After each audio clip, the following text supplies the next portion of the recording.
नमस्कार श्रोताओं, आज हम बात करेंगे रामायण का अंतिम कांड यानी कि रामायण का 7वां कांड उत्तरकांड के बारे में।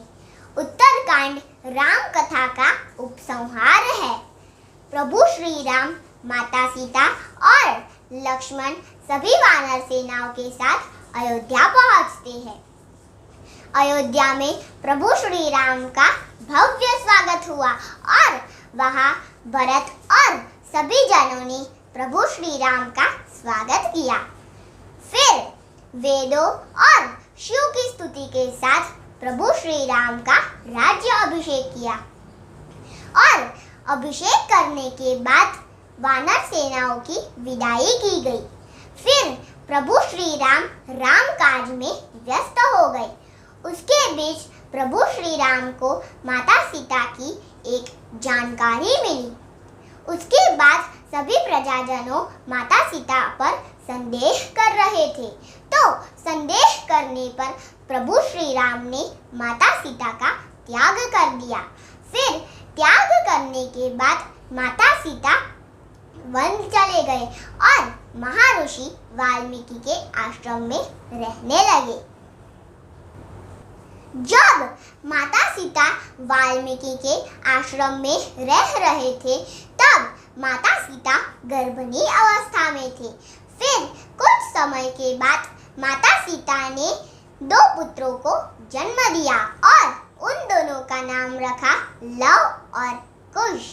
लव और कुश वाल्मीकि के शिष्य बने और उन दोनों ने वाल्मीकि से सभी शिक्षा प्राप्त कर ली। फिर वाल्मीकि ने यही रामायण की रचना की और लव और कुश को इसका ज्ञान दिया। और इसी दौरान प्रभु श्री राम अश्वमेध यज्ञ का आयोजन करते हैं। फिर वाल्मीकि लव और कुश के साथ प्रभु श्री राम की सभा में गए। लव और कुश वाल्मीकि के साथ प्रभु श्री राम की सभा में रामायण का गान किया। फिर गान करने के बाद लव और कुश ने प्रभु श्री राम को ऐसा प्रमाण दिया कि वह दोनों प्रभु श्री राम के पुत्र हैं। अपनी माता के लिए न्याय मांगा, किंतु प्रजा की इच्छा के लिए माता सीता को फिर से अग्नि परीक्षा के लिए बुलाया गया।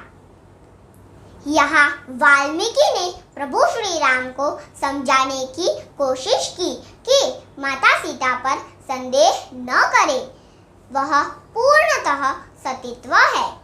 किंतु प्रभु श्री राम ने वाल्मीकि से कहा कि मुझे सीता पर तनिक भी संदेह नहीं है, संदेह तो प्रजा को है।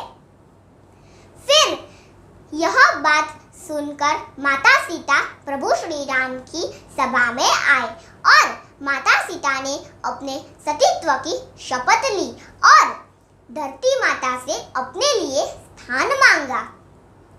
और फिर धरती से एक सुंदर सिंहासन आता है, जिस पर बैठकर वह रसातल में प्रवेश कर जाती है। फिर प्रभु श्री राम बहुत दुखी होते हैं।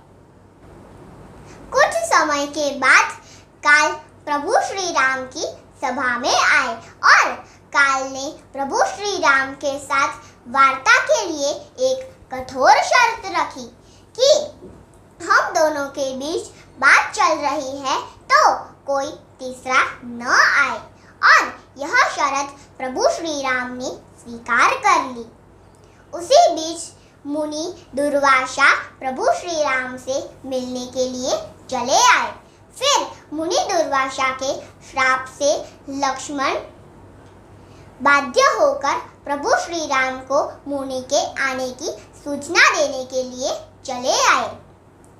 फिर शर्त टूटने पर नाराज होकर प्रभु श्री राम ने लक्ष्मण का त्याग कर दिया। फिर सशरीर लक्ष्मण स्वर्ग चले गए। फिर मुनि वशिष्ठ के कहने पर प्रभु श्री राम ने लव और कुश का राज्य अभिषेक कर लिया। फिर प्रभु श्री राम अपने भाइयों के साथ और सभी प्रजाजनों के साथ परधाम चले गए। इसी तरह भगवान विष्णु ने पृथ्वी पर श्री राम के रूप में जन्म लिया और जीवन में मर्यादा पुरुषोत्तम का पालन किया और मर्यादा पुरुषोत्तम कहलाए। और यहाँ से रामायण समाप्त होता है। तो मेरा यह वीडियो आपको पसंद आए तो YouTube चैनल मैत्री जोशी को सब्सक्राइब कीजिए, फेसबुक पेज में लाइक कीजिए और इंस्टाग्राम में फॉलो कीजिए। जय श्री राम।